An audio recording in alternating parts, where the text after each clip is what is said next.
नमस्कार. नमस्कार ताई, अनघाताई, ऋताताई आणि सर्व साधका. आजच्या पाहुण्या आरतीताई मुनीश्वर ह्या आपल्या आराधना ध्यान समूहावर दुसऱ्यांदा आल्या आहेत. त्यांचे मी प्रथम स्वागत करते. याआधी आपल्याला श्री नाथ दर्शन या विषयावर खूप छान मार्गदर्शन केले. आपल्या समूहाच्या विनंतीवरून त्या पुन्हा आपल्याला मार्गदर्शन करणार आहेत. आरतीताई पैठण येथील संत एकनाथ महाराजांच्या कुटुंबातील 13व्या पिढीतील आहे. कोल्हापूरच्या महालक्ष्मीचे पुजारी मुनीश्वर हे त्यांचे सासर. 2000 ते 2007 पर्यंत दूरदर्शन सह्याद्री या वाहिनीसाठी हॅलो सखी या थेट प्रक्षेपण असलेल्या कार्यक्रमात मुलाखतकार म्हणून काम केले आहे. तसेच महाराष्ट्र पोलीस व राजकीय पक्षांच्या विविध कार्यक्रमातून जाहीर निवेदन 10 वर्षाहून अधिक वर्ष केली आहेत.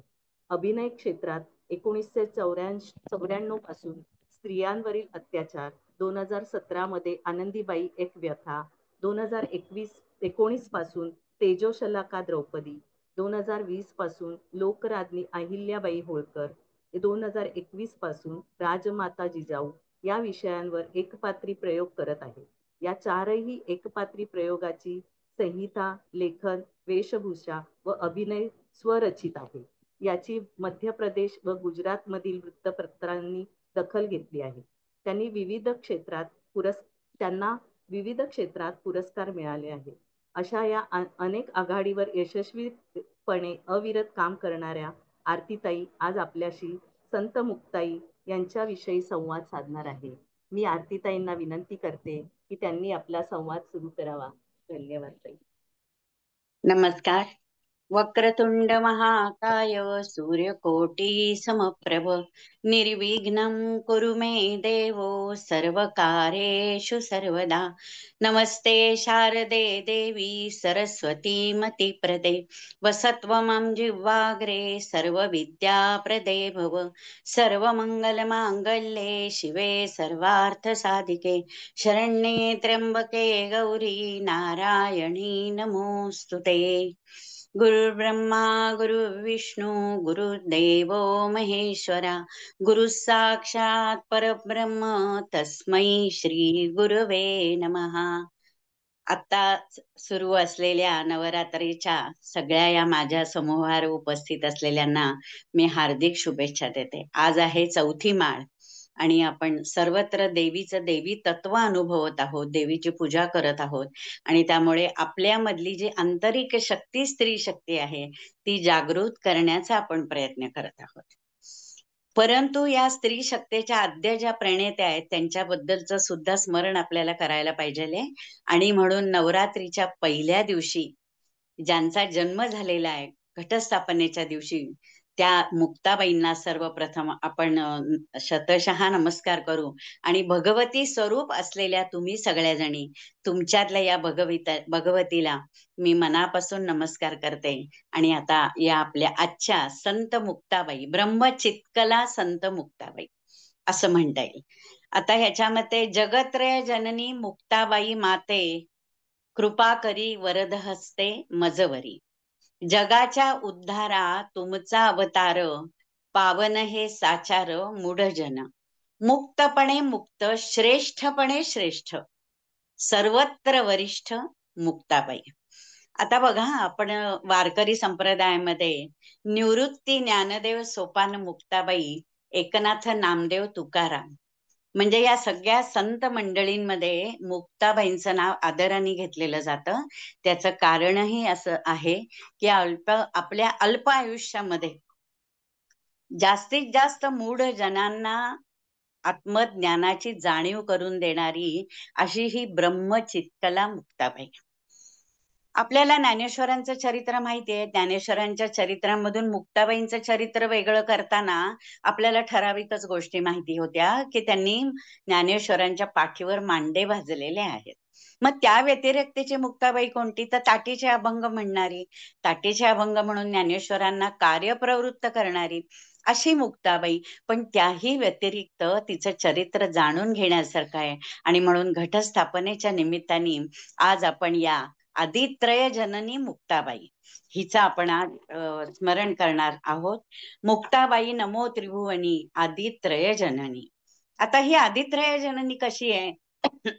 वेळोवेळी आपल्याला याचा प्रत्यय येतो, कारण की ही जी भावंड होती ही तेजाची अंश होती, परमेश्वराचे हे अवतार होते. याच्यामध्ये सांगायचंच झालं तर शिवतो निवृत्ती. बघा, शिवतो निवृत्ती, विष्णू ज्ञाना पाही. विष्णूंचा म्हणजे श्रीकृष्णाचा अवतार आपण ज्ञानेश्वरांना म्हणतो. सोपान तो ब्रह्मा, सोपान तो ब्रह्मा, आदी शक्ती मुक्ताबाई. आता ही चारीही भावंड ही परमेश्वराचा अवतारच घेऊन आलेली होती. ज्याप्रमाणे गीतेत श्रीकृष्णाने सांगितलं होतं की जेव्हा जेव्हा धर्माला ग्लानी येईल त्या त्या वेळेला मी पृथ्वीवर अवतार घेईन. आणि म्हणूनच आपण ज्ञानेश्वर महाराजांना गोकुळाष्टमीचा ज्यांचा जन्म आहे म्हणजे श्रीकृष्णाच्या जन्माच्या दिवशी त्यांना आपण महाविष्णूचा अवतार मानतो किंवा म्हणतो, आणि तसंच त्यांनी कार्य केलेलं आहे. कारण श्रीकृष्णाचं अर्धवट राहिलेलं कार्य ज्ञानेश्वरांनी ज्ञानेश्वरी लिहून आपल्यासाठी पूर्ण केलंय. मग आता यांचं थोडस आपण चरित्र मागे वळून आपल्याला जायला पाहिजे, कारण ही नाथपंथी घराणं होतं. या चारी भावंडांचा जन्म झाला तो पैठण जवळच्या आपेगावला, आणि आपेगावचं 23 गावचं कुलकर्णी पद असलेलं हे श्रीमंत घराणं, कुलकर्णी आडनाव, देशस्थ यजुर्वेदी ब्राह्मण. यांना प्रत्यक्ष गहनीनाथांची यांच्यावर कृपा होती, म्हणून मुक्ताबाईंच्या पणजोबांच्या पासून नाथपंथाची म्हणजे नाथ जोगी परंपरा त्यांच्या घरामध्ये होती. गहनीनाथांनी उपदेश गोरक्षनाथांनी उपदेश गहनीनाथांना केला, आणि गहनीनाथांनी उपदेश निवृत्तीनाथांना केला, आणि निवृत्तीनाथांनी उपदेश आपल्या या सगळ्या भावंडांना दिला. आणि गुरु उपदेश दिला तर कोणता मंत्र दिला? राम कृष्ण हरी. वारकरी पंथामध्ये या मंत्राचा जप आपण नेहमी ऐकत असतो. मग या त्र्यंबक पंत हे मुक्ताबाईंचे आजोबा, पणजोबा. त्र्यंबक पंतांच्या मुलगा गोविंद पंत, आणि गोविंद पंत आणि मीराबाई यांच्या पोटी अगदी वयाच्या उतार वयामध्ये विठ्ठल पंतांचा जन्म झाला. अर्थातच गहनीनाथांचं त्यांच्यावर कृपा होती, नाथयोगाची परंपरा होती, वैराग्याची परंपरा होती, आणि विठ्ठल पंत मुळातच वैराग्यशील वृत्तीचे होते. त्यामुळे थोडस तरुण वय झाल्यावर त्यांनी आपल्या आई वडिलांची परवानगी घेतली आणि ते तीर्थयात्रेला गेले. काशीला गेले, रामेश्वरला गेले, ज्या ज्या तीर्थयात्रा मुख्य मानल्या गेलेल्या आहेत तिथे सगळ्या ठिकाणी विठ्ठलपंत जाऊन आले. आणि मग ते आले ते नंतर आळंदीला आले. आळंदीला आल्यानंतर तिथे त्यांना इंद्रायणी नदीच्या काठी ते वातावरण खूप आवडलं, आणि मग काय करावं त्यांनी, तर उठावं, स्नान संध्या करावी, सिद्धेश्वर महादेवाला अभिषेक करावा, त्याची पूजा करावी, आणि अश्वत्थ वृक्षाखाली ध्यान लावून बसावं. आता हे इतका तेजपुंज असलेला हा तरुण तिथून जाताना रुक्मिणीबाईंचे वडील म्हणजे सिद्धोपंत कुलकर्णी, त्यांचंही आडनाव कुलकर्णी, हे सिद्धोपंत कुलकर्णी येता जाता या युवकाला बघत होते, आणि त्यांच्या पोटी अत्यंत सुंदर, सोज्वळ, सात्विक अशी कन्या होती, ती म्हणजे रुक्मिणी. मग आपल्या मुलीसाठी एखाद्या वडिलांना आपल्या मुलगी विवाह योग्य झाल्यानंतर प्रत्येक ठिकाणी तिला आपल्या मुलीला कोणता वर शोभून दिसेल याच्याकडे लक्ष असतं, आणि तसंच सिद्धोपंतांचं झालं. त्यांनी येता जाता त्या युवकाला बघावं, आणि त्यांना असं वाटावं की या युवकाच्या हातात आपल्या रुक्मिणीचा हात दिला पाहिजे, आणि त्यांची ही इच्छा पूर्ण होणारच होती. नियतीने हे सगळं आधीच लिहून ठेवलेलं होतं, आणि पुढे पुढे ते घडायचंच होतं. आणि हे सगळे निवृत्ती, ज्ञानदेव, सोपान, मुक्ताबाई, आपल्याला संत मंडळी ही आपल्या आयुष्यात येणारच होती, म्हणून हे सगळं घडून आलं. एकदा त्यांनी विठ्ठलपंतांना आपल्या घरी नेलं. घरी नेल्यानंतर त्यांचा पाहुणचार केला, त्यांना जेवायला खायला घातलं, त्यांना आपल्या घरी राहा असा आग्रह केला. तत्पूर्वी त्यांची बारकाईने चौकशी केली. आपण काय करता, कुठे असता, आई वडील कुठे असतात, भावंड कोणती आहेत, सगळं सगळं विचारल्यानंतर विठ्ठलपंतांनी त्यांना सगळी माहिती सांगितली. त्यावर आता सिद्धोपंतांनी सरळच सांगितलं की तुम्ही माझी मुलगी जी आहे रुक्मिणी, तर हिच्याशी तुम्ही विवाह करा. विठ्ठलपंत वैराग्य वृत्तीचेच होते, त्यांना या प्रपंचामध्ये अडकायचंच नव्हतं, मुळे त्यांना संन्यासाश्रम घ्यायचा होता. आणि म्हणून त्यांनी त्या क्षणी तरी सांगितलं की आता मी याचं काही उत्तर देऊ शकत नाही. पण ते आपल्या राहण्याच्या ठिकाणी गेले, आणि त्याच दिवशी रात्री त्यांना स्वप्न पडलं की तू या रुक्मिणीचा हात हातात घे, म्हणजे रुक्मिणीशी विवाह कर आणि तुझ्या पोटी पुढे खुद्द परमेश्वर अवतार घेणार आहे. विठ्ठलपंतांनी फार बारकाईने पुढचा विचार केला नाही, पण त्यांनी या विवाहाला मान्यता दिली. अगदी ज्येष्ठ महिन्यातला शेवटचा मुहूर्त होता. आपेगाव खूपच लांब होतं. त्या काळी दळणवळणाची साधनं नव्हती. त्यामुळे विठ्ठलपंतांच्या आई वडिलांना काहीतरी पत्र खलिता धाडून सिद्धोपंतांनी आपल्या एकुलत्या एका मुलीचं लग्न, म्हणजे रुक्मिणीचं लग्न विठ्ठलपंतांशी करून दिलं. आता त्यांचा संसार सुरू झाला विठ्ठलपंतांचा रुक्मिणीचा. रुक्मिणी अत्यंत सालस, सात्विक, देवधर्म करणारी, आई वडिलांची आज्ञा पाळणारी आणि पती सेवा करणारी अशी पतिव्रता होती. मग तिने पहाटेच उठावं, अश्वत्थ वृक्षाला प्रदक्षिणा घालाव्या, तुळशीला पाणी घालावं, घरातल्या स्वयंपाक पाणी देवपूजा बघावी. तोपर्यंत ही विठ्ठलपंत आणि रुक्मिणीबाई या आपल्या आई वडिलांच्याकडे म्हणजे सिद्धोपंत आणि गिरिजाबाईंच्या घरीच राहत होते. अशी वर्षामागून वर्ष चालली, पण विठ्ठलपंतांचं मन प्रपंचात रमत नव्हतं आणि ते सारखे रुक्मिणीबाईला म्हणत होते की मला संन्यास घेण्यासाठी परवानगी दे. त्यावेळेला रुक्मिणीबाई समजून सांगत होत्या, असं नसतं, तुम्ही आता विवाह केलाय, माझी जबाबदारी तुमच्यावर आणि तुम्ही संन्यास नाही घेऊ शकत. पण एका औचित्य क्षणी त्यांनी खूपच जास्त म्हटल्यानंतर मला संन्यास घ्यायला परवानगी दे, परवानगी दे, परवानगी दे असं म्हटल्यानंतर, अहो आपण नाही का रागाने म्हणत जा काय करायचं ते करा, अशा याने कदाचित रुक्मिणीबाईंनी सांगितलं ठीक आहे घ्या संन्यास. आणि ती त्यांची उद्विग्नतेतली त्यांची ती परवानगी ग्राह्य धरून विठ्ठलपंत तडक उठले आणि काशीला गेले. काशीला जाऊन त्यांनी तिथे, काही जण म्हणतात परमानंद स्वामी आणि बरेच त्याच्यामध्ये वेगवेगळे कथा वाचताना, गोष्टी वाचताना, अभ्यास करताना श्रीपाद स्वामी, कोण म्हणतं परमानंद स्वामी, पण आपण आता परमानंद स्वामींच्याकडे ते गेले. तेही नाथयोगीच होते, नाथजोगी होते, नाथ परंपरेतले होते आणि त्यांनी या विठ्ठलपंतांना संन्यास आश्रमाची दीक्षा दिली आणि त्यांचं नाव ठेवलं चैतन्य आश्रम. आता रुक्मिणीबाईंना पश्चाताप झाला आपण परवानगी दिली म्हणून, पण तरी सुद्धा त्या कधी ना कधी आपल्याला पती भेटेल या आशेवर त्यांनी आता आपल्या अश्वत्थ वृक्षाच्या पिंपळाच्या प्रदक्षिणा वाढवल्या आणि कडकडीत उपास, तापास, व्रत वैकल्य त्याचं आचरण त्या करू लागल्या. आणि त्यांच्या या व्रत वैकल्याचा उपयोग असा झाला, त्यांच्या व्रत वैकल्याला असं फळ आलं की प्रत्यक्ष परमानंद स्वामींना काशी विश्वेश्वरांनी जाऊन स्वप्नात सांगितलं की तुझ्याकडे असलेला हा चैतन्य आश्रम आहे, याची तरुण पत्नी घरी आहे आणि त्याला तू पुन्हा गृहस्थाश्रम स्वीकारायला लाव. यांच्या पोटी तेजाचे अंश म्हणजे परमेश्वराचे अंश जन्माला येणार आहेत आणि हे कार्य तुला केलं पाहिजे. अर्थातच परमानंदांनी सगळी शोधाशोध केली. आळंदीस आले. आळंदीला आल्यानंतर अश्वत्थ वृक्षाखाली ते बसलेले असताना रुक्मिणीबाईंनी त्यांना नमस्कार केला आणि त्यांनी आशीर्वाद दिला, अष्टपुत्रा सौभाग्यवती भव. रुक्मिणीबाईला खुदकन हसू आलं. ते म्हणाले का हसलीस मुली? त्या म्हणाल्या तुमचा आशीर्वाद विपरीत आहे, तुमचा आशीर्वाद कसा खरा होणार? माझे पती इथे नाहीयेत, ते संन्यास आश्रम घ्यायला गेलेले आहेत. आणि मग परमानंद स्वामींना ओळख पटली आणि त्यांनी चैतन्य आश्रमाला भेटण्यासाठी विठ्ठलपंतांची जी पत्नी होती रुक्मिणी, सासू सासरे म्हणजे सिद्धोपंत आणि त्यांच्या पत्नी यांना वाराणसीला नेलं. तिथे गेल्यानंतर त्यांनी परत शुद्ध विधी केला आणि गृहस्थ आश्रमामध्ये प्रवेश करण्यासाठी त्यांनी पुन्हा रुक्मिणीचा हात विठ्ठलपंतांच्या हातात दिला आणि सांगितलं की तुम्ही जाऊन सुखाने संसार करा. आता याच्यामध्ये असं आहे की या जन्मामध्ये विठ्ठलपंतांना संतती योग नव्हता. मग संन्यास आश्रम घेतला म्हणजे हा त्यांचा दुसरा जन्म झाला आणि पुन्हा गृहस्थाश्रमात आल्यावर सगळी पहिल्या जन्मातली कर्म पाप फिटली आणि आता त्यांना संतती योग होणार होता. ही दोघं जण आळंदीला पुन्हा परत आली. आळंदीला आल्यानंतर अर्थातच कर्मठ अशा लोकांनी त्यांच्यावर बहिष्कार टाकला, बहिष्कृत केलं त्यांना की आता संन्यास आश्रम घेतलेला घरी भार्येशी संग करण्यासाठी पुन्हा हा माणूस इथे आलेला आहे विठ्ठलपंत आणि याला समाजाने बहिष्कृत केलं.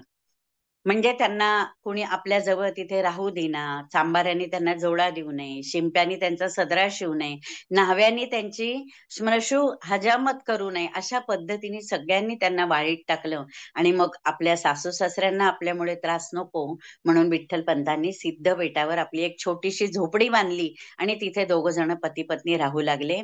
जाऊन त्यांनी कोरांना मागावं, डाळ तांदूळ काय जे येईल त्याच्यात रुक्मिणीबाईंनी स्वयंपाक रांधावा, दोघांनी तो सेवन करावा आणि परमेश्वराचं नामस्मरण करत त्यांचे दिवस चाललेले होते. विठ्ठलपंत अत्यंत ज्ञानी होते, पुराण प्रवचन करत होते, त्यामुळे पंचा पसरला की त्याच्यावर मुठमुठ धान्य पडायचं, कोणी भाजीपाला द्यायचं, कोणी एखादं फळ द्यायचं, असा त्यांचा संसार चाललेला होता. म्हणता म्हणता 12 वर्ष गेली.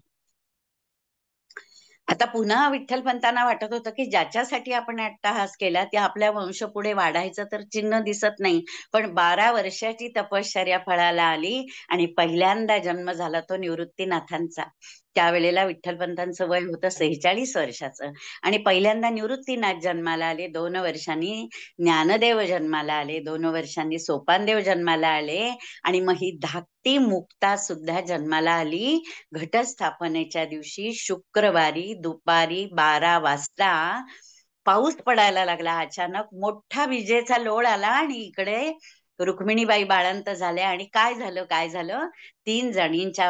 3 जणांच्या पाठीवर प्रत्यक्ष लक्ष्मी घरी आली नवरात्राचा पहिला दिवस. आणि मग आता ही भावंड छान त्या झोपडीमध्ये वाढायला लागली.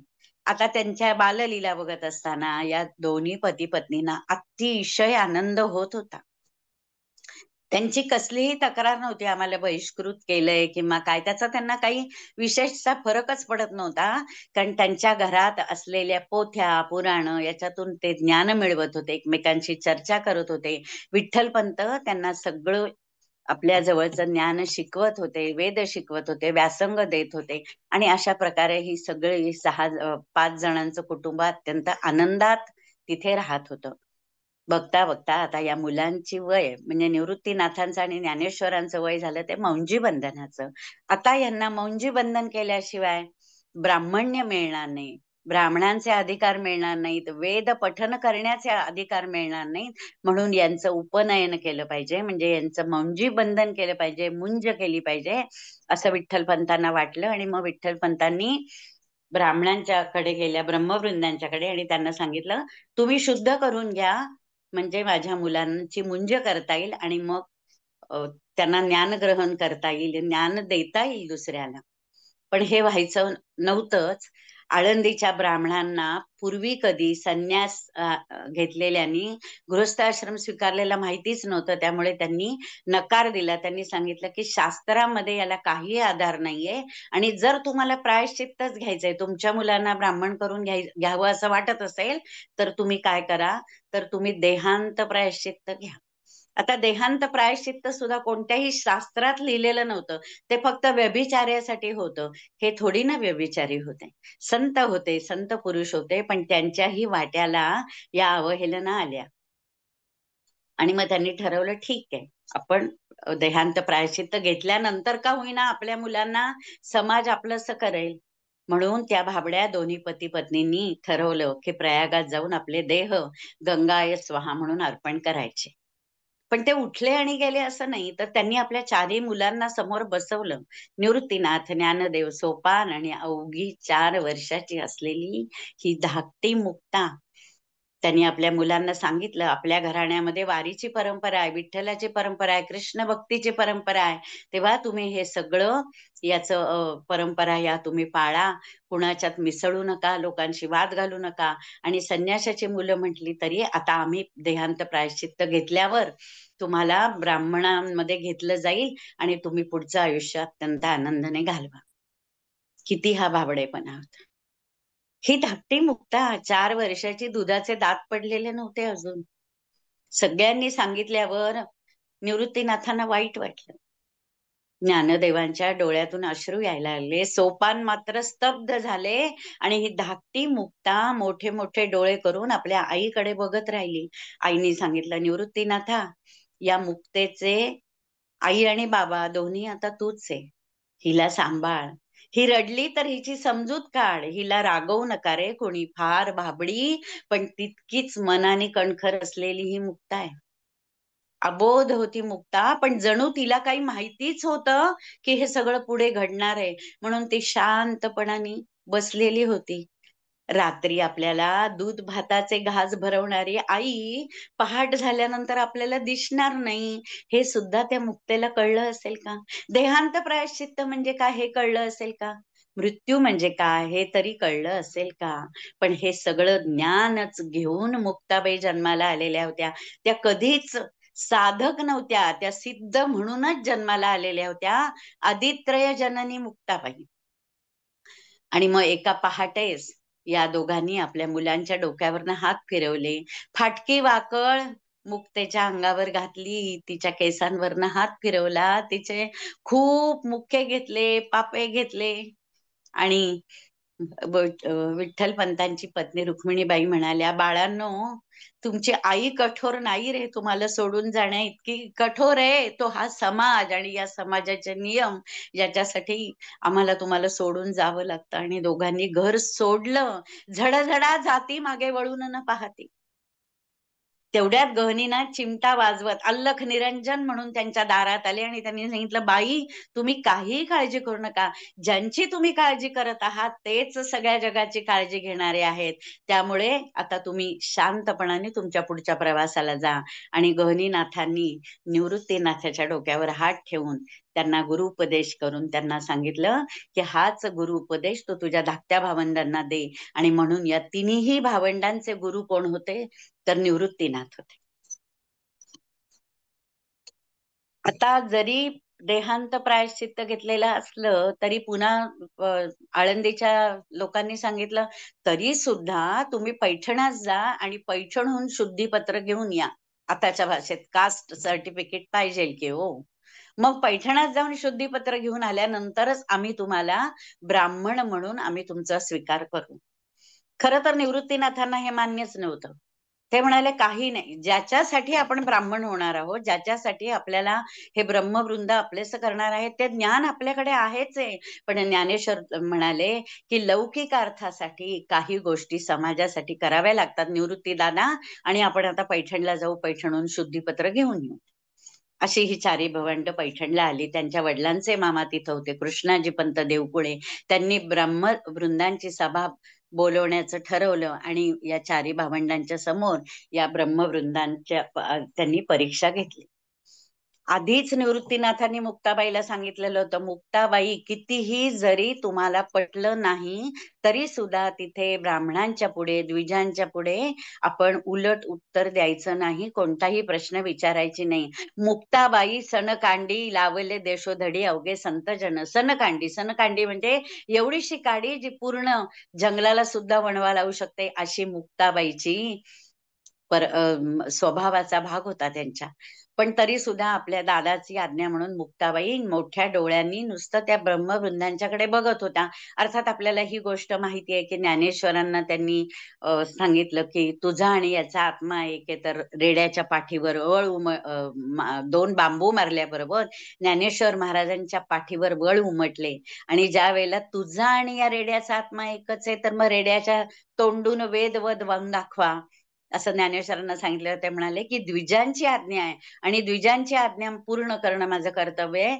त्यांनी रेड्याच्या डोक्यावर हात ठेवला आणि आश्चर्य म्हणजे रेडा वेद म्हणायला तयार झाला. आता त्याच्यात सुद्धा पैठणला आजही नागघाटावर जिथे रेड्याच्या तोंडून वेद वदवले जातात, वेद वदवले गेले, त्या रेड्याचा एक पुतळा तो नंतर उभा केला गेला असेल, पण तिथे ती घटना घडलेली आहे.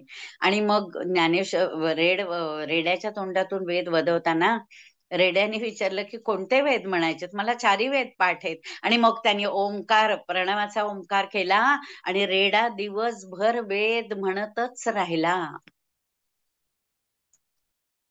आता इथे रेड्याचे आणि मुक्ताबाईचं आपल्याला कसं नातं आहे ते कळेल. मग हा रेडा वेद म्हणतच राहिला. आता त्या रेड्याचे मालक जे होते काळोबा आणि बाळोबा, त्यांनी सांगितलं की आम्ही पण आता तुमच्या बरोबर पुढे येणार. मग ही मंडळी पैठणहून पुढे निघाली आणि आता ही धाकटी मुक्ताबाई रेड्याच्या पाठीवर बसून प्रवास करायला लागली. कोणता हा रेडा? आधीच्या जन्मातला महिषासुरमर्दिनी असलेली ही आपली मुक्ताबाई, जिनी या महिषासुराचा वध केलेला होता, तो या जन्मी तिचं वाहन म्हणून तिच्याकडे आलेला होता.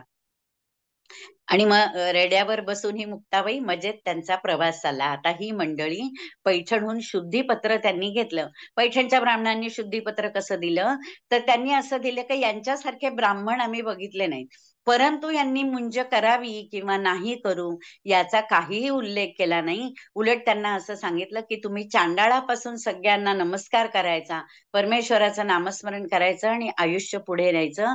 तुम्हाला कुणालाही विवाहाचा अधिकार नाही. अर्थात यांना विवाह करून आपलं कुटुंब, आपला प्रपंच वाढवण्याची गरजच नव्हती, कारण अवघं विश्वच त्यांचा प्रपंच होता.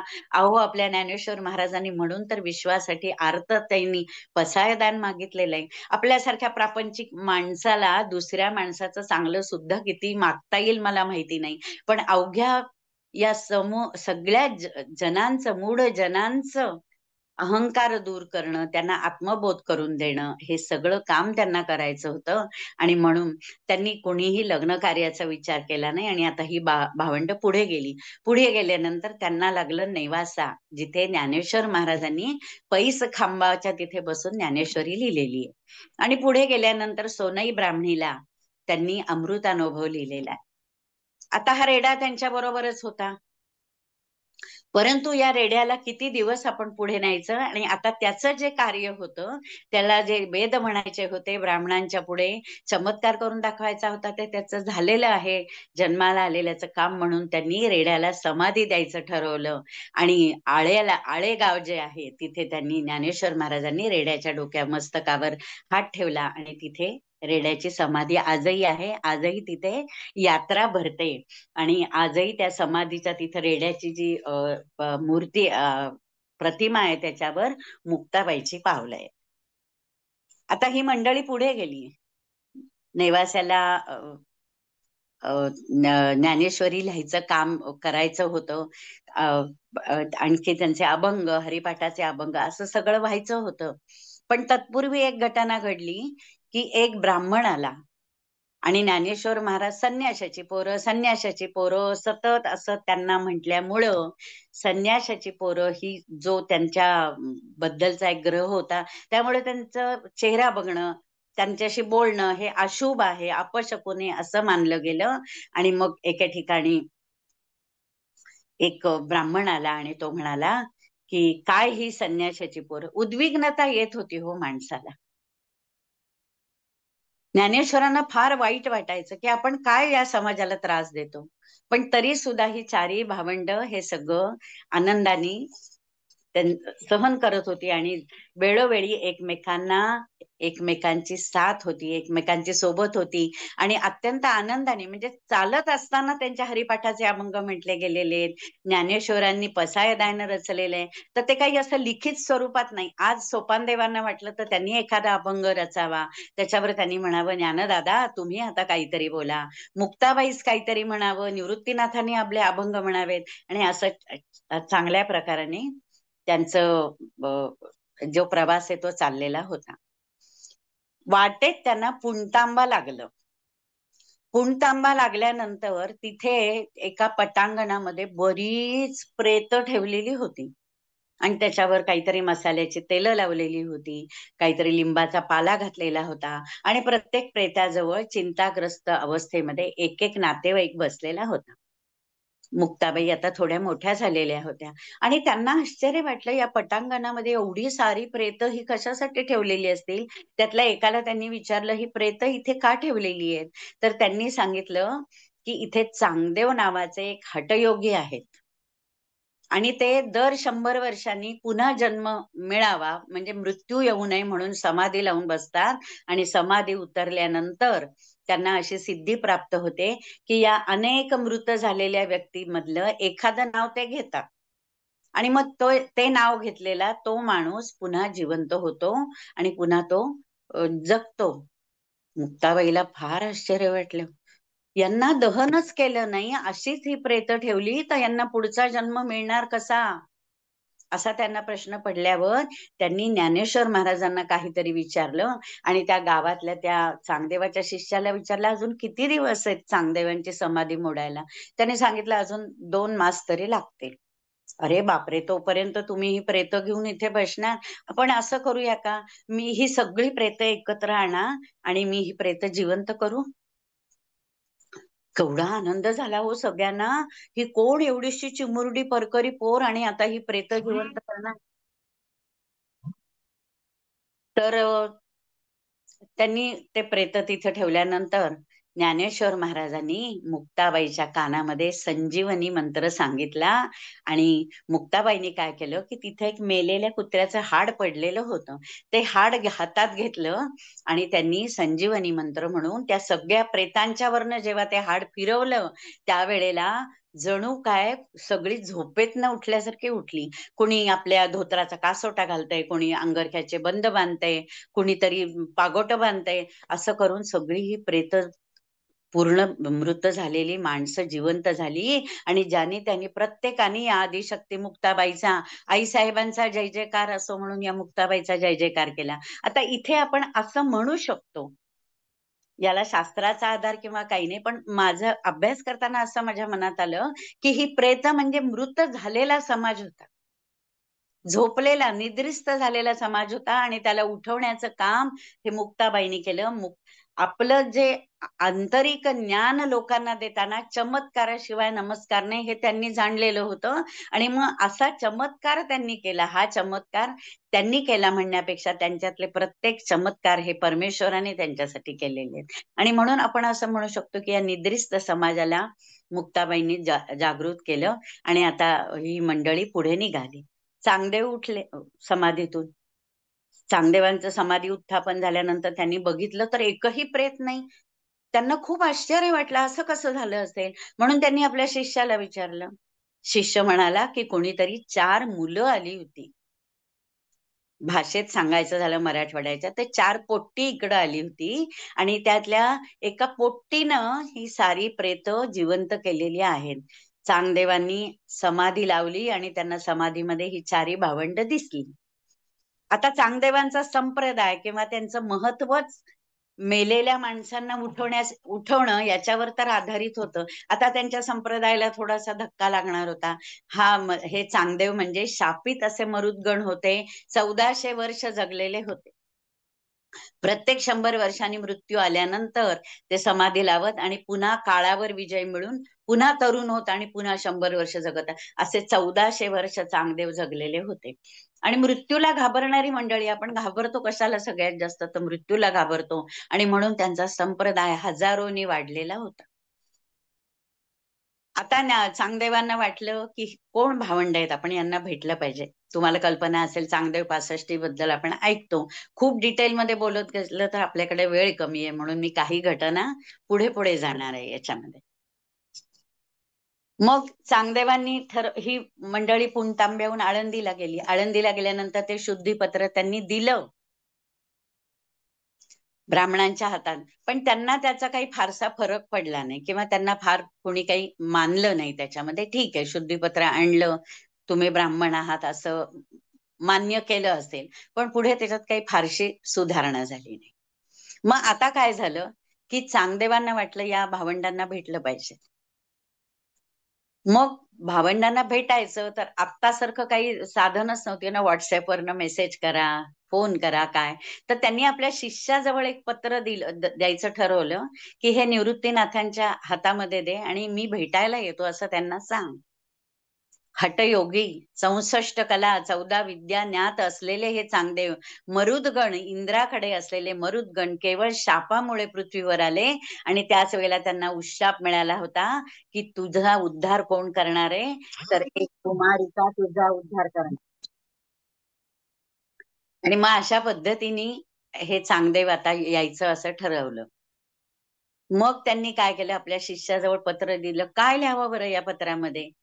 चिरंजीव लिहावं तर ही भावंड अधिकाराने मोठी आहेत. तीर्थरूप लिहावं तर वयाने लहान आहेत. म्हणून काय केलं त्यांनी, की तो कोराच कागद आपल्या शिष्यांच्या बरोबर पाठवून दिला.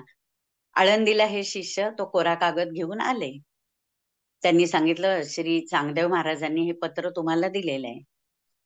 निवृत्तीनाथांनी पत्र हातात घेतलं, बघितलं तर त्याच्यावर काहीच अक्षर नाही. ज्ञानेश्वरांनी बघितलं, सोपानांनी बघितलं आणि ते पत्र शेवटी मुक्ताबाईच्या हातात आलं. मुक्ताबाई इतक्या खुदकन हसल्या आणि म्हणाल्या, 1400 वर्ष जगून कोरा राहिला ग माये. मुक्ताबाईंना चांगदेवाचा उद्धार करायचा होता, ते काम त्यांच्याकडे होतं आणि मग आता चांगदेवाची भेट होणार होती. आजही आळंदीला तो अश्वत्थ वृक्ष आहे. ज्या दिवशी या भावंडांची आणि चांगदेवाची ओळख झाली, त्या दिवशी त्या अश्वत्थ म्हणजे त्या पिंपळाच्या झाडातनं हजारो मुंगळे बाहेर पडतात, ज्यांना चांगदेवाचं शिष्य असं म्हटलं जातं. ते दिवसभर बाहेर असतात आणि संध्याकाळच्या वेळेला आपोआप ते नाहीसे होतात. आजही आपल्याला हा दृष्टांत तिथे बघायला मिळतो.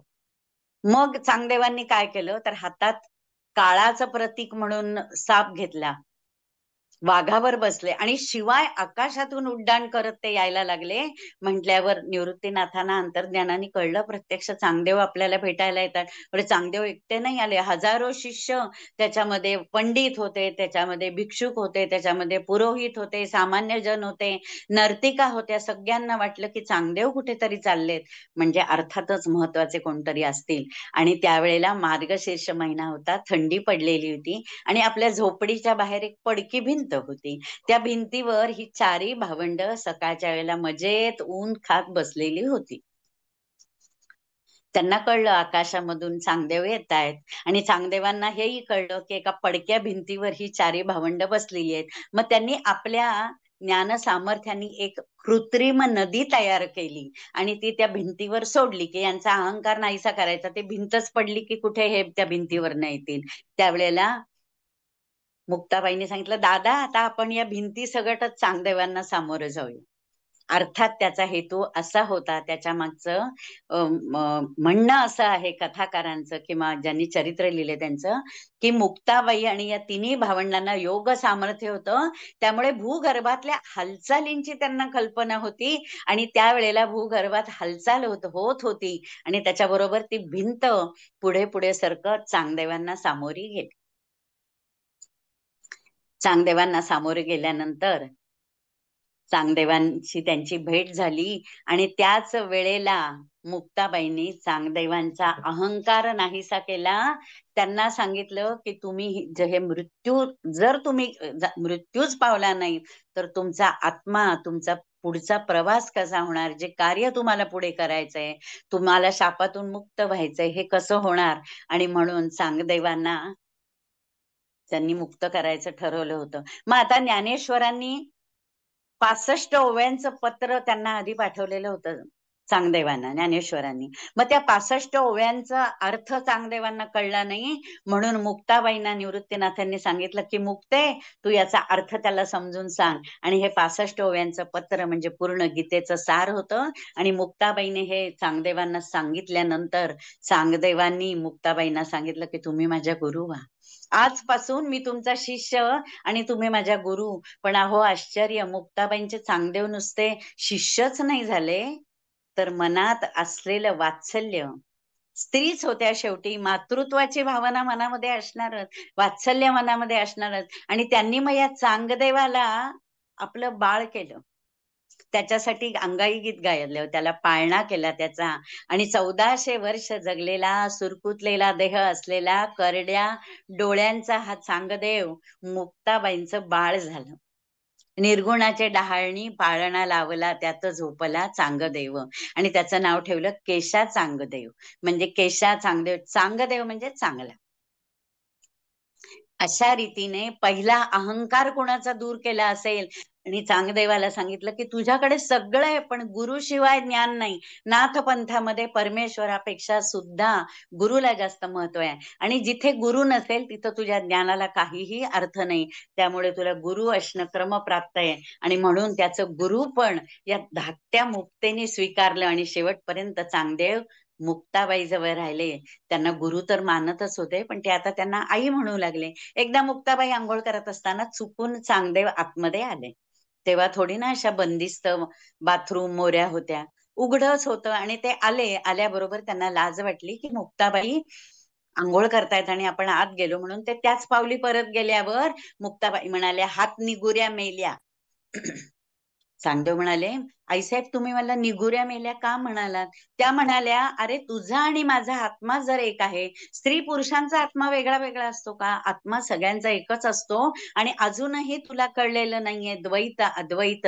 अरे जे काय आहे ते सगळं चैतन्य आहे, ते आपल्या आत्म्याचं आहे, हे परमेश्वराचं आहे. तू ज्या बागावर बसून आलास त्याच्यातही चैतन्य आहे, आम्ही ज्या भिंतीवर बसलो होतो त्याच्यातही चैतन्य आहे. आणि सगळीकडे चैतन्य असताना याच्यामध्ये भेदभाव नको, अशा रीतीने निगुऱ्या म्हणजे ज्याला गुरु नाही असा तू आहेस. आणि म्हणून चांगदेवाचं गुरु पण मुक्ताबाईंनी स्वीकारलेलं आहे. आणि शेवटपर्यंत आपलं मूल म्हणून त्यांनी या 1400 वर्षाच्या हठयोगाकडे बघितलेलं आहे. त्यांनी या चांगदेवाचा अधिकार नाहीसा केला. लौकिक अर्थाने प्रपंचाशी कुठेही जोडल्या गेलेल्या नव्हत्या. ही ब्रह्मचित्कला होती. अगदी लहानपणी समाजाची वाट्याला आलेली अवहेलना, समाजाने टाकलेलं बहिष्कृतपण आणि परमेश्वराशी असलेलं अनुसंधान, याच्यामुळे मुक्ताबाईंना लौकिक अर्थाने प्रपंचाची आसक्ती नव्हती. त्या फटकूनच होत्या प्रपंचापासून. आणि त्यांना कार्य करायचं होतं ते मूढ जनांना पावन करायचं. आणि हेच त्यांचं कार्य चालू होतं. मग आता पुढचा जो प्रसंग आहे तो नामदेवाचा. नामदेव जरी विठ्ठलाशी गप्पा मारत होता, त्यांच्या पोळीवर तूप घालून त्यांना पोळी भरवत होता, त्यांच्याशी नित्य त्याचा शेजार होता विठ्ठलाशी, पण गुरु नसल्यामुळे अहंकार चढलेला होता. आणि विठ्ठलाला वाटलं आता या नामदेवाचा अहंकार मोडलाच पाहिजे. आणि त्याच्यासाठी योग्य कोण आहे? तर त्याच्यासाठी योग्य आहे ती म्हणजे मुक्ताबाई. आणि याला आता मुक्ताबाईकडे किंवा आळंदीला या भावंडांच्याकडे पाठवलं पाहिजे. म्हणून त्यांनी एकदा नामदेवाला सांगितलं, नामदेवा तू आता ना ह्या 4 भावंडांना जरा भेटून ये जा. नामदेव म्हणाले, मला खरं काही इच्छा नाही, मला गरजच काय? तुमचा एवढा मला सतत शेजार असताना, तुमच्या पायाशी मी असताना मला इतर जणांची भेट घ्यायची गरजच नाहीये. पण विठ्ठल म्हणाले, नाही नाही तू जाऊन ये एकदा. पंढरीच्या पांडुरंगाने अशी आज्ञा केल्यावर नामदेव आळंदीला आले. आळंदीला आल्यानंतर त्यांच्याबरोबर अनेक संत मंडळी होती, वारकरी होते, शिष्यगण होते. आणि ही सगळी मंडळी आल्यानंतर निवृत्तीनाथ त्यांना सामोरं गेले. वारकरी पंथामध्ये एकमेकांना माऊली म्हणून नमस्कार करण्याची पद्धत आहे. निवृत्तीनाथांनी नामदेवांच्या पायावर डोकं ठेवलं, माऊली म्हणून नमस्कार केला. ज्ञानदेवांनी केला, सोपानांनी केला. निवृत्तीनाथांनी सांगितलं, मुक्ते तू पण नमस्कार कर. ती म्हणली, नाही करणार. का नाही करणार?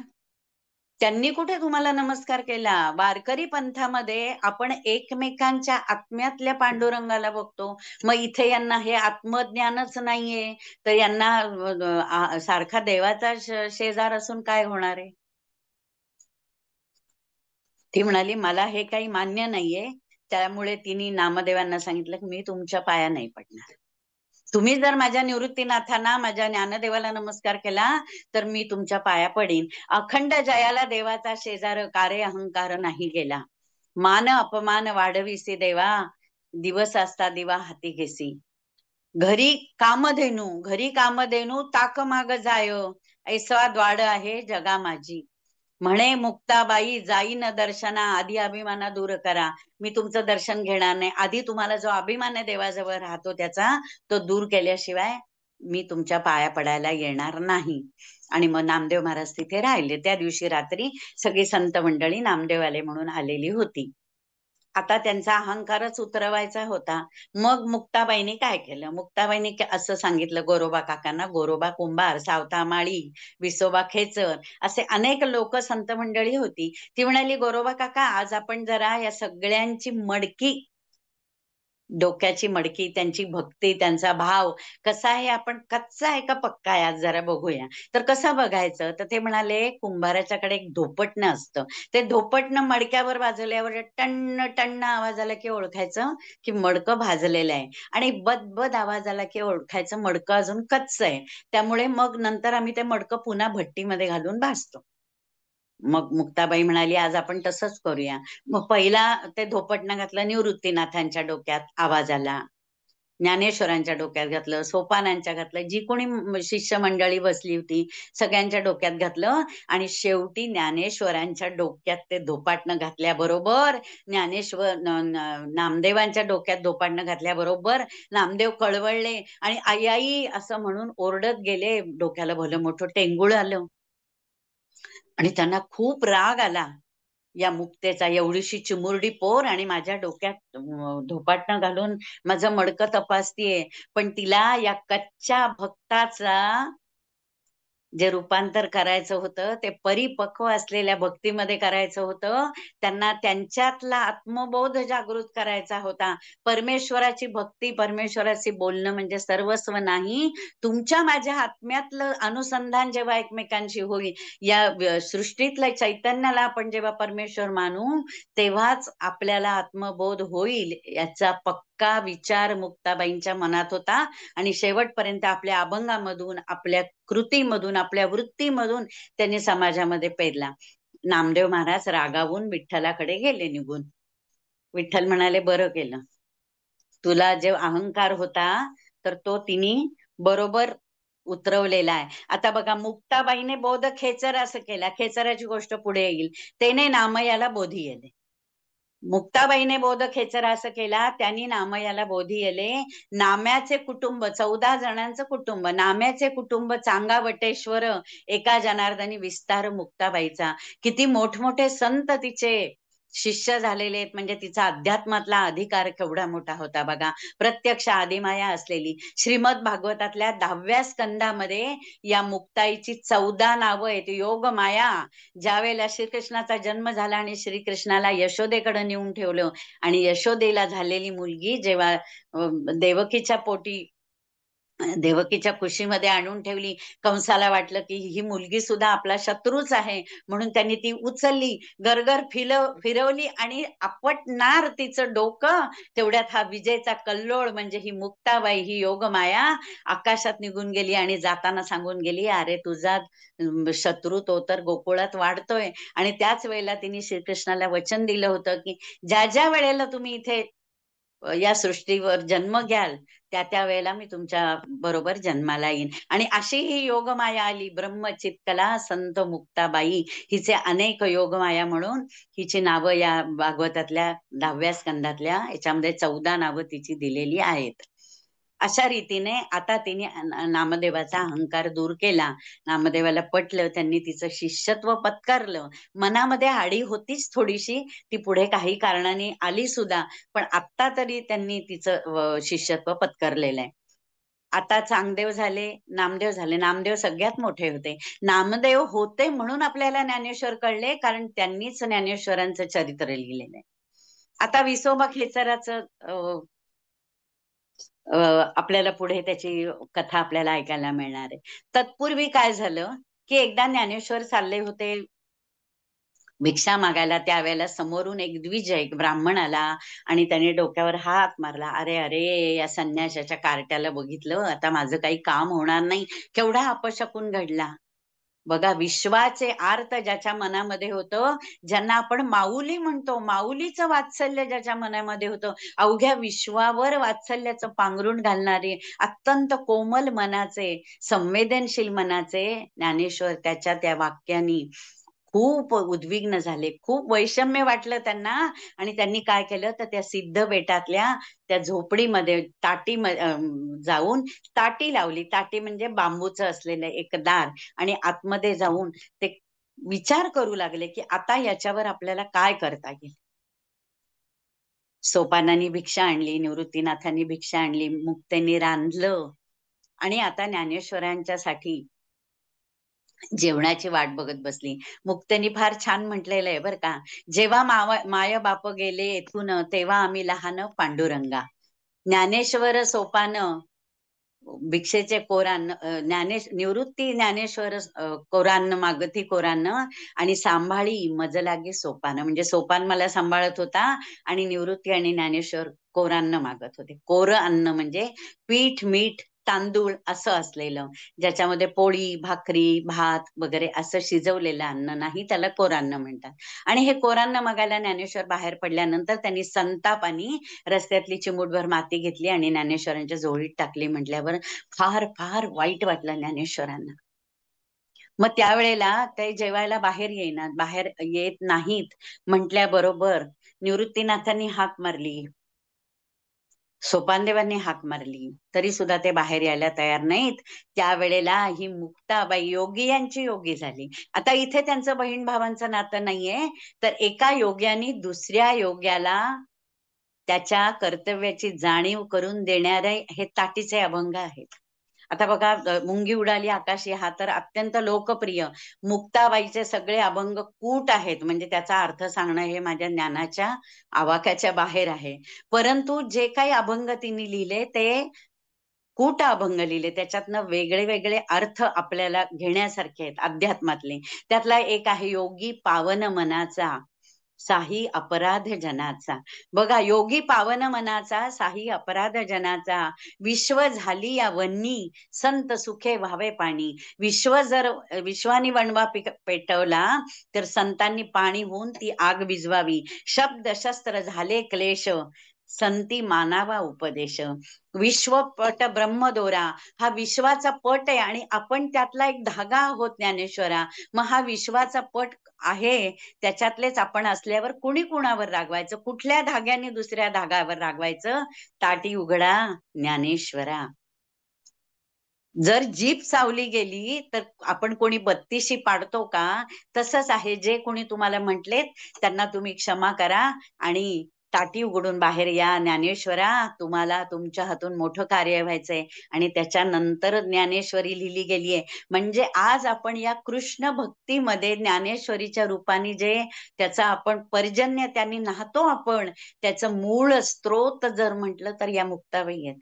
त्यांनी जर ज्ञानेश्वरांना कार्यप्रवृत्त केलं नसतं तर कदाचित आपल्याला ही ज्ञानेश्वरी आज ऐकायला मिळाली नसती, वाचायला मिळाली नसती. आणि म्हणून ज्ञानेश्वरांचं मूळ जे आहे ज्ञानेश्वरी लिहिण्याचं, ते हे मुक्ताबाईंनी त्यांना कार्यप्रवृत्त केलं. आणि तिथे लढीवाळपणा, बहीण म्हणून त्या लढीवाळ झाल्यात, पण योग्यानी योग्याची ओळख तिथे सांगून लौकिक अर्थाने या भावंडांनी आपल्या एकमेकांच्या बद्दल कुठेच काही लिहिलेलं नाही. लिहिलेलं आहे ते परमेश्वर प्राप्तीबद्दल, गुरुतत्वाबद्दल, आत्मतत्वाबद्दल, आत्मबोधाबद्दल. आणि अशा या मुक्ताबाईने ज्ञानेश्वरांना सांगितल्यावर ज्ञानेश्वरी लिहिली गेलेली आहे. आज माऊलींच्या पसायदानांनी आपण ऐकल्यानंतर सुद्धा आपल्याला किती प्रसन्न वाटतं हो. तर याच्या मागे स्त्रोत आहे, मूळ प्रेरणा स्त्रोत आहे, तो आहे मुक्ताबाईचा. आणि अशा या मुक्ताबाईंची आता पुढची एक छोटीशी घटना सांगून आपल्याला, मला वाटतं वेळ आपला वाढत चाललाय, त्यामुळे मला ते आवर्त घ्यावं लागणार आहे. की मुख्य त्यांचं होतं ते मांडे पाठीवर भाजणं.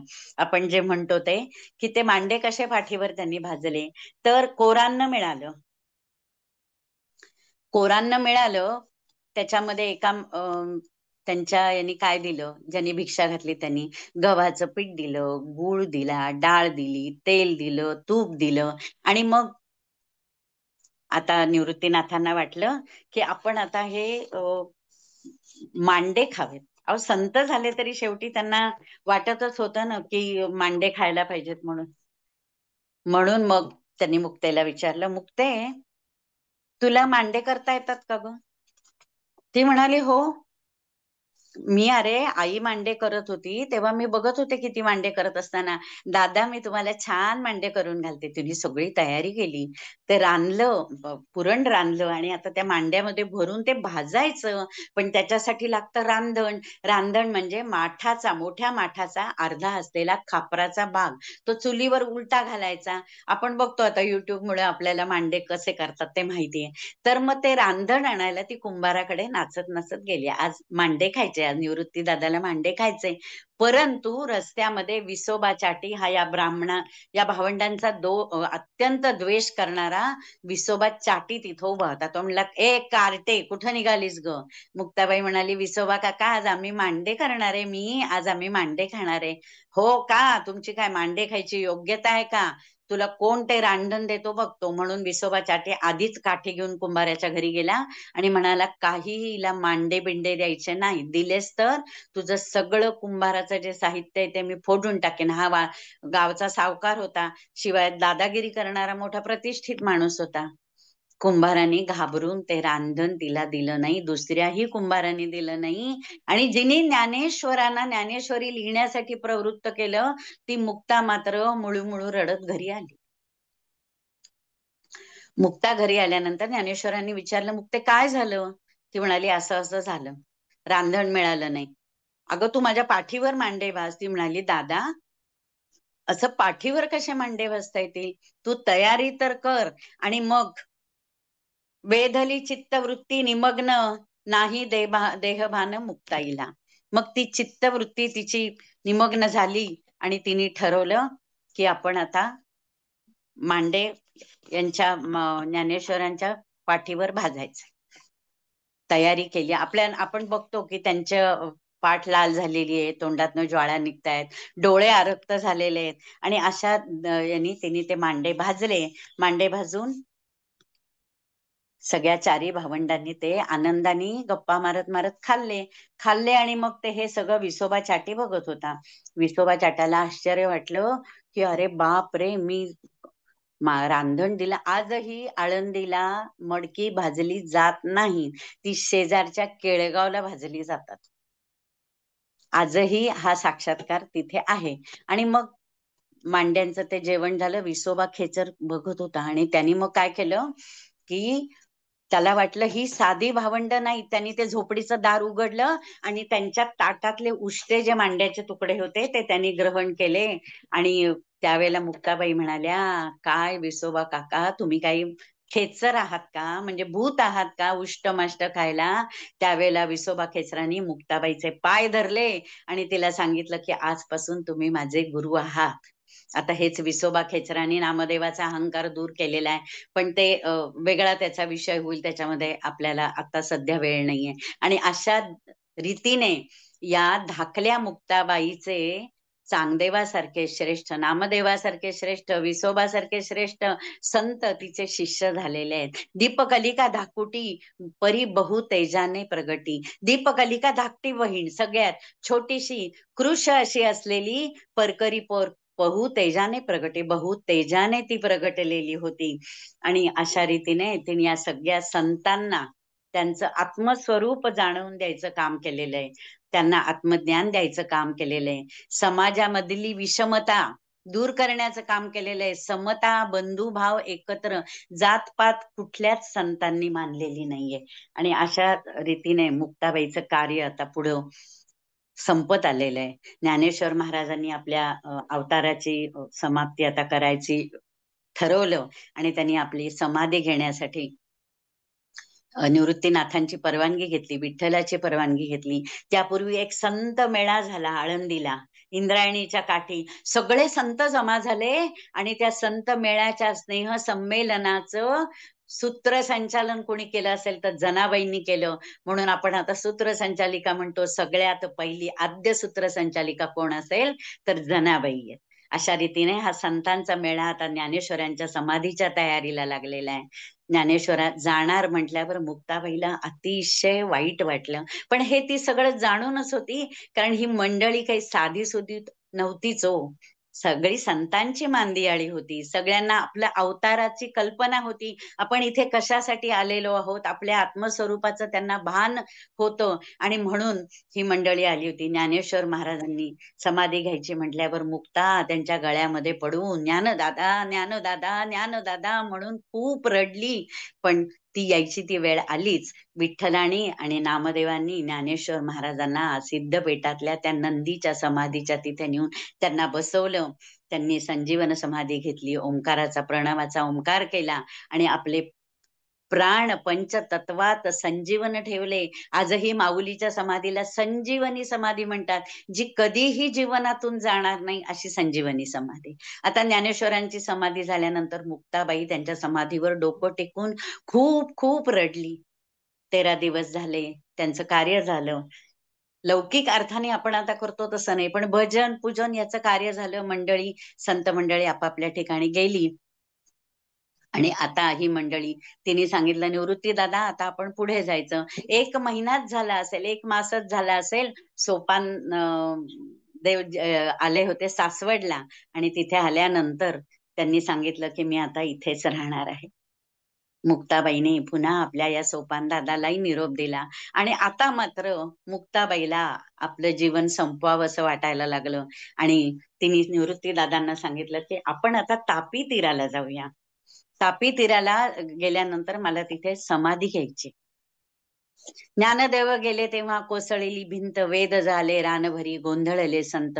ज्ञानदेव गेले तेव्हा आटे इंद्रायणी आणि आटे इंद्रायणी मराठीच्या वडातळी जळू लागे पाणी.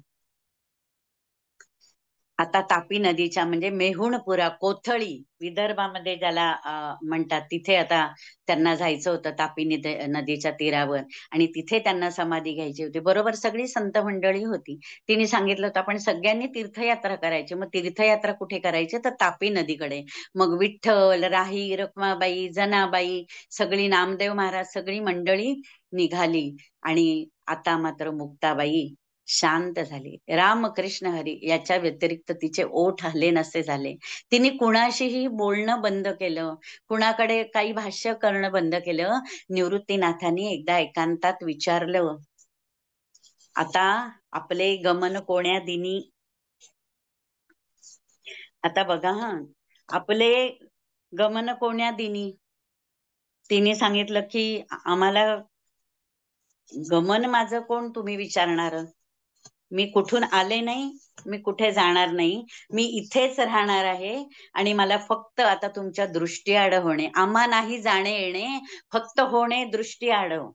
आम्हाला स्वस्थान नाही, आमचा स्वस्थान आहे तिथे अंधार नाही, आम्ही तिथे जाणार आहोत. आणि निवृत्ती दादा आम्ही जेव्हा इथून जाऊ त्यावेळेला आम्ही योगमायेने आभाळ तयार करणार आहोत आणि तुम्ही याची तयारी ठेवा. बघा निवृत्तीनाथांना सुद्धा सगळ्यांना समाधी देऊन स्वतः समाधी घ्यायची होती.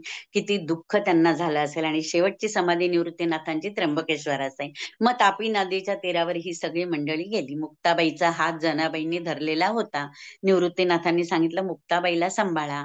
मग तापी नदीच्या तीरावर गेल्यानंतर तापी नदीमध्ये राही रुक्मिणींनी, निवृत्तीनाथांनी, जनाबाईंनी मुक्ताबाईला आंघोळ घातली. तिचे लांब सडक केस धुतले आणि तिला हाताला धरून पुढे मंडळी चालू लागली. वैशाख शुद्ध वद्य दशमीचा दिवस होता. वैशाख म्हटल्यानंतर किती ऊन असतं हो, सगळीकडे ऊन आणि त्याच्यात तो विदर्भ तापलेला पोळलेला. पण तिथे या मुक्ताबाईंना समाधी घ्यायची होती.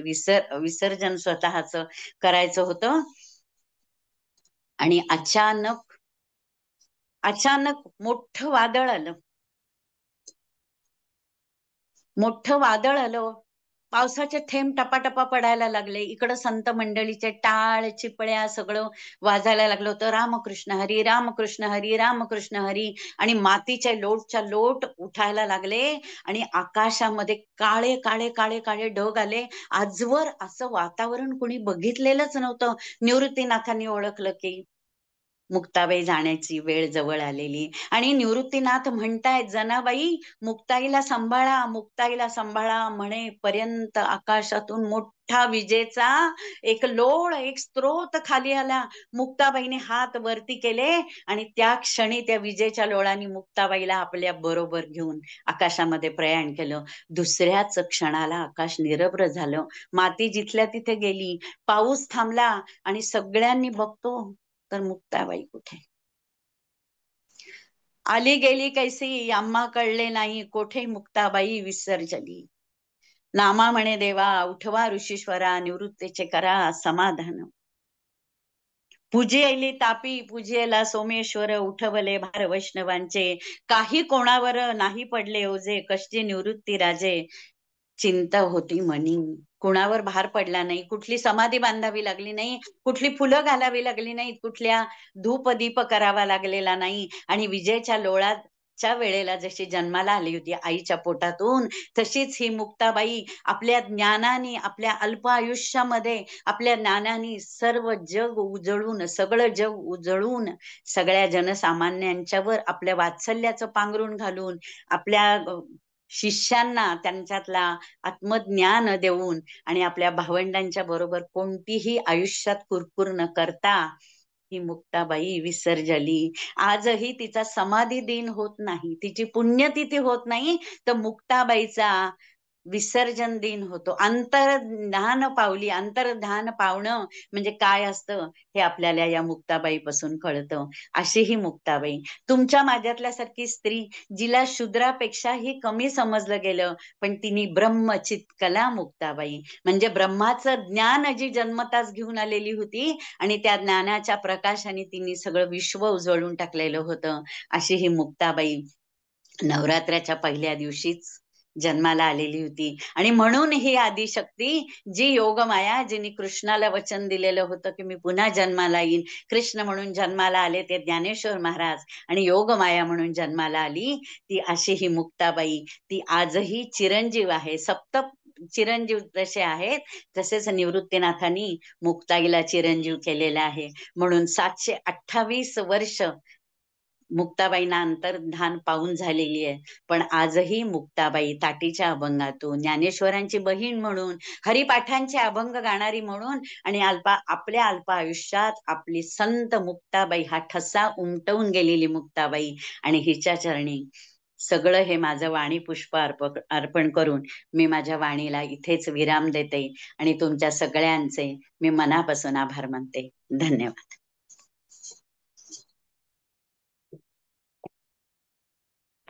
फार सुंदर, एकदम उत्कृष्ट.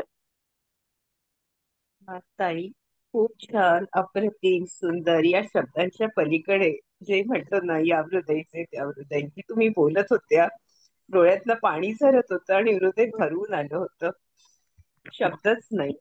आता पुन्हा कधी येणार ते सांगून टाका सगळ्यांच्या समोर. खूप सुंदर. तुम्ही कधीही बोलवा, मला या समूहावर यायला आवडेल. कारण त्यामुळे काय होतं की मलाच पुन्हा त्या परमेश्वराचं नामस्मरण करायला मिळतं. म्हणून मला खूप आवडतं या समूहावर यायला. तुम्ही कधी पुन्हा बोलवा, मी नक्की प्रयत्न करीन येण्याचा. आणि मला इथे बोलवल्याबद्दल खरं तर धन्यवाद मानणं म्हणजे फारच एखाद्याला कमीपणा देणं आहे. पण तरी सुद्धा एक औपचारिकता म्हणून मी तुमचे आभार सुद्धा नाही, मी तुमचं ऋण व्यक्त करते. खूप सुंदर, खूप सुंदर. इतकं सुंदर ना सांगितलं की मन पूर्ण भारावून गेलं.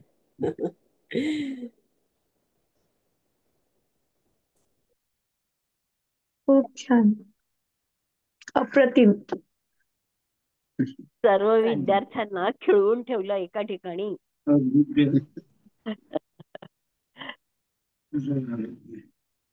आभार प्रदर्शन मानणाऱ्यांना मला वाटतं आता शब्द सुचत नाहीयेत का.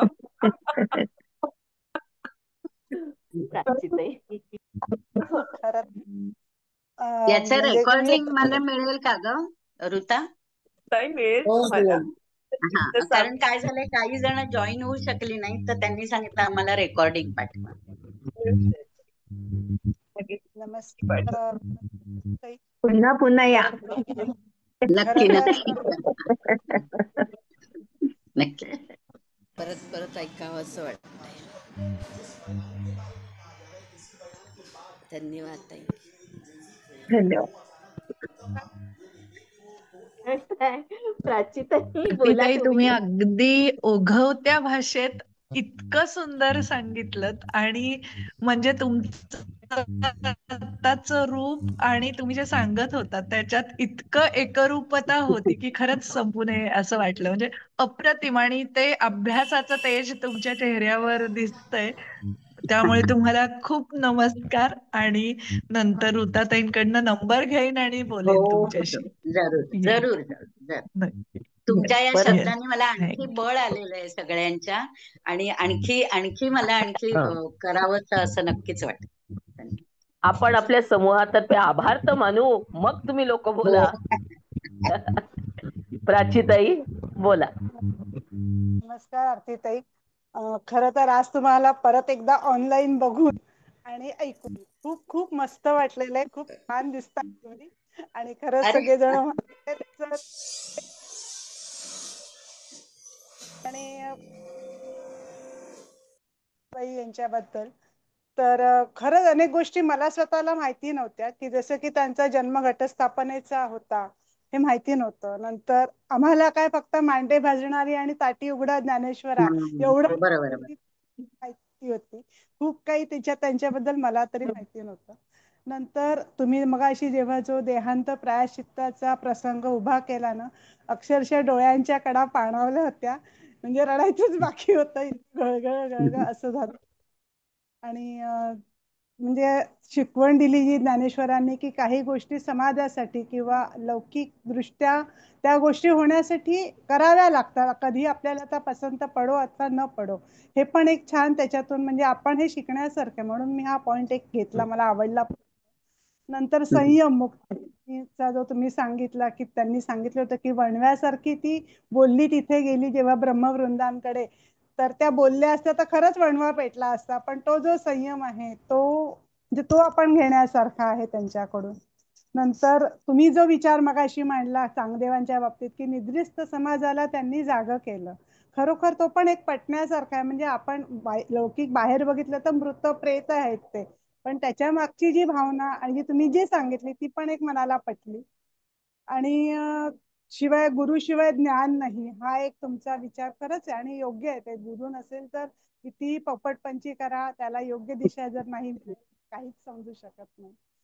आणि अनुसंधानाचं पण महत्व तुम्ही सांगितलं. तर खूप काही गोष्टी आज शिकायला मिळाल्या. खूप म्हणजे सगळ्यांनाच डोळे म्हणजे भरून आले. अनेक गोष्टी ऐकताना तुमची सांगण्याची पद्धत खूप छान आहे. म्हणजे तुम्ही जेव्हा दादा असं म्हणून जेव्हा ज्ञानदेवांच्या तुम्ही वाक्य घेऊन ते मुक्ताबाईंचे वाक्य घेऊन दादा वगैरे असे जे म्हणतात असं वाटतं प्रत्यक्ष घटना आपल्या समोर चालू आहे की काय. खूप खूप छान. त्यामुळे मी तुम्हाला अशी परत विनंती करते की तुम्ही परत नक्की या आणि नक्की नक्की तुम्ही जितके वेळा बोलवाल तितके वेळा मी काहीतरी नवीन विषय घेऊन येईन. तृप्त करा. तृप्त होईस तर येत राहा एवढीच विनंती करते. आणि नक्की. इथेच धन्यवाद हो तुमचा येणार थँक्यू सो मच तुम्हा सगळ्यांचं. ताई हा कार्यक्रम आता इथेच थांबतोय. पुन्हा उद्या भेटूया. उद्या राजीवजी जोशी येतात आहे. सगळ्या मंडळींनी माझ्या माता भगिनींनी बंधूंनी नक्की यावं.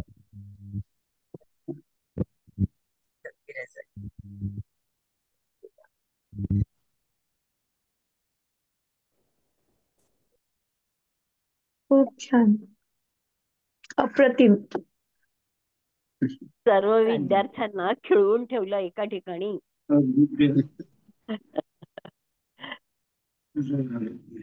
आभार प्रदर्शन मानणाऱ्यांना मला वाटतं आता शब्द सुचत नाहीयेत का. प्राची पुन्हा पुन्हा या. नक्की खरं तर नक्की नक्की. परत परत ऐकावं असं वाटतंय. धन्यवाद ताई. धन्यवाद. प्राची बोला ताई तुम्ही तुम्ही. अगदी ओघवत्या भाषेत इतकं सुंदर सांगितलं आणि म्हणजे तुमचं आत्ताचं रूप आणि तुम्ही जे सांगत होता त्याच्यात इतकं एकरूपता होती की खरंच संपू नये असं वाटलं. म्हणजे अप्रतिम आणि ते अभ्यासाचं तेज तुमच्या चेहऱ्यावर दिसतंय. त्यामुळे तुम्हाला खूप नमस्कार आणि नंतर ऋताताईंकडनं नंबर घेईन आणि हो बोलेन हो तुमच्याशी. जरूर Yes, जरूर जरूर जरूर. नक्की. तुमच्या या Yes, शब्दांनी मला आणखी thank बळ आलेलं आहे सगळ्यांच्या आणि आणखी आणखी मला आणखी करावंच असं नक्कीच वाटतं. आपण आपल्या समूहातर्फे आभार तर मानू मग तुम्ही लोक बोला. प्राचीताई बोला. नमस्कार आरतीताई. खरं तर आज तुम्हाला परत एकदा ऑनलाईन बघून आणि ऐकून खूप खूप मस्त वाटलेलं आहे. खूप छान दिसतात तुम्ही आणि खरंच अरे सगळेजण आणि बाई यांच्याबद्दल तर खरंच अनेक गोष्टी मला स्वतःला माहिती नव्हत्या की जसं की त्यांचा जन्म घटस्थापनेचा होता हे माहिती नव्हतं. नंतर आम्हाला काय फक्त मांडे भाजणारी आणि ताटी उघडा ज्ञानेश्वरा एवढं बरोबर. माहिती होती. खूप काही त्यांच्याबद्दल मला तरी माहिती नव्हतं. नंतर तुम्ही मगाशी जेव्हा जो देहांत प्रायश्चित्ताचा प्रसंग उभा केला ना, अक्षरशः डोळ्यांच्या कडा पाणावल्या होत्या. म्हणजे रडायचंच बाकी होतं, गळगळ गळगळ असं झालं. आणि म्हणजे शिकवण दिली जी ज्ञानेश्वरांनी की काही गोष्टी समाजासाठी किंवा लौकिक दृष्ट्या त्या गोष्टी होण्यासाठी कराव्या लागतात, कधी आपल्याला त्या पसंत पडो अथवा न पडो. हे पण एक छान त्याच्यातून म्हणजे आपण हे शिकण्यासारखं, म्हणून मी हा पॉइंट एक घेतला, मला आवडला.